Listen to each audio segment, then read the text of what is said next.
યુવકે પ્રેમ સંબંધના કરુણ અંતમાં હલોલ સાવલી રોડ પર આવેલી નર્મદા કેનાલમાં કૂદી આપઘાત કરતા ચકચાર મચી જવા પામી છે। મૂળ કાલોલ તાલુકાના અને હાલોલ ખાતે ભાડાના મકાનમાં રહેતો ધ્રુમલ પરમાર GFLમાં નોકરી કરતો હતો અને હાલોલના ભીમનાથ મંદિર વિસ્તારમાં રહેતી એક યુવતી સાથે તેને પ્રેમ સંબંધ હતો। બંને લગ્ન કરવાના હતા, પરંતુ થોડા સમયથી યુવતીએ યુવક સાથે બ્રેકઅપ કરી લેતા યુવક નાસીપાસ થયો હતો। 2 દિવસ પહેલા તે યુવતીને મનાવવા યુવતીના ઘરે પહોંચ્યો હતો, જ્યાં યુવતીના પરિવારજનોએ આ મામલે સ્થાનિક ભાજપના પૂર્વ સભ્ય બંસી ભરવાડને જણાવ્યું હતું, જેમાં હાલોલ ટાઉન પોલીસ મથકના PIએ દરમિયાનગીરી કરતા યુવકને કસ્ટડીમાં પૂરી દેવામાં આવ્યો હતો।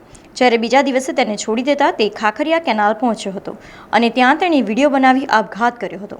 આ વિડીયોમાં તેણે યુવતી, તેના પરિવારજનો તથા ભાજપના પૂર્વ સભ્ય સામે ગંભીર આક્ષેપો કરી તેમના સામે કડક કાર્યવાહીની માંગ કરી હતી। મારું નામ ધ્રુમલ,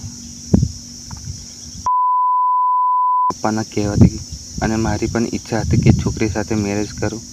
એ લોકોના કહેવાથી હું મારું ઘર બહાર છોડીને, એ લોકો કહેતા હતા એ તારે હાલોલ રહેવું પડશે, મારી છોકરી હાલોલ જ રહેશે, તો એના માટે હું મારું ઘર બહાર બધું છોડીને લડાઈ કરીને હાલોલ રહેવા માટે આવ્યો હતો। અને એ લોકો એન્ડ મુમેન્ટ પર ફરી ગયા છે કે હવે મેરેજ નથી કરવા। હું ઘર બહાર વગરનો થઈ ગયો છું, હવે મારે જવું ક્યાં?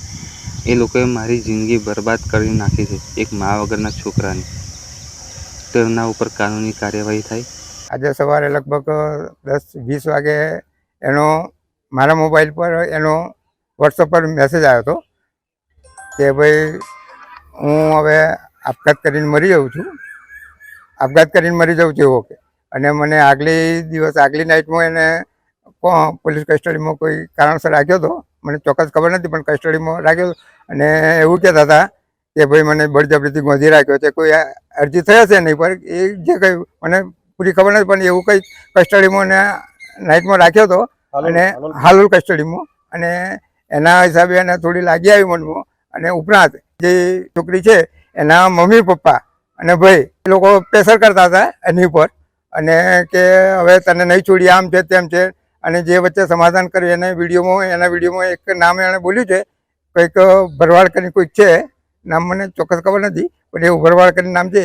એ લોકોએ એને પ્રેશર આપીને મરવા માટે મજબૂર કર્યો। એના હિસાબે બીજા દિવસ એટલે કે આજે તારીખ 15મીએ સવારમાં લગભગ 10:20 વાગે એણે કેનાલમાં ડૂબીને આત્મહત્યા કરી। એની પહેલાં એણે વિડીયો બનાવ્યો હતો 10-20 વાગે, બધા વોટ્સઅપ પર એણે મેસેજ મોકલ્યો હતો અને કે હું મરી જાઉં છું અને મારી પાછળ જે કંઈ જવાબદાર હોય એને ન્યાય અપાવજો।